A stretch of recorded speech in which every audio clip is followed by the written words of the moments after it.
नमस्कार, मैं डॉक्टर श्रद्धा वशिष्ठ आपका सबकी शिक्षा में बेहद स्वागत करती हूँ।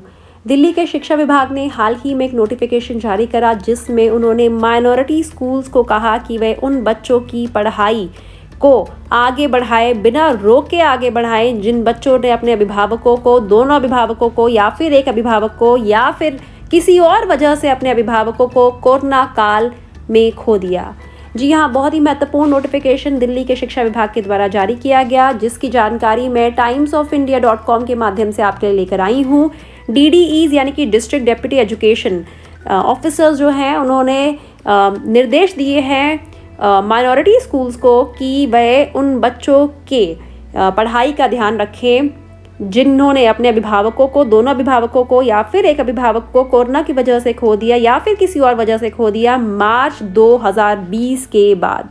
एक सर्कुलर जारी किया गया प्राइवेट स्कूल ब्रांच के द्वारा, DOE के द्वारा 23 जनवरी को, जिसमें कहा गया कि जैसा कि सुप्रीम कोर्ट ने यह निर्देश दिए थे कि उन बच्चों की अनइंटरप्टेड एजुकेशन हो, यानी कि बिना रुकावट के पढ़ाई हो जिन बच्चों ने कोरोना काल में कोविड की वजह से या किसी और वजह से अपने अभिभावकों को या फिर किसी एक अभिभावक को खो दिया। और उस सुप्रीम कोर्ट के निर्देश का पालन करवाने के लिए हम ये नोटिफिकेशन जारी कर रहे हैं और अब माइनॉरिटी स्कूल्स भी हमारे इस दायरे में आते हैं और माइनॉरिटी स्कूल्स को भी इस बात का ध्यान रखना है कि ऐसे बच्चों की पढ़ाई रुके ना। उन्होंने डायरेक्टरेट ऑफ एजुकेशन ने साफ कहा कि वह माइनॉरिटी स्कूल जो सरकारी ज़मीन पर बने हैं ऐसे बच्चों को EWSDG कैटेगरी के तहत कंसिडर करें, माने। कक्षा 8वीं तक EWSDG कैटेगरी के तहत जो भी रीइंबर्समेंट सरकार देती है वह उसके लिए क्लेम कर सकते हैं। और 9वीं और 10वीं में अगर बच्चे हैं इस तरह के बच्चे जिन्होंने अपने अभिभावकों को खोया था तो उन्हें फ्रीशिप कैटेगरी के तहत पढ़ाई दी जाए और उसका क्लेम भी वे सरकार से ले सकते हैं।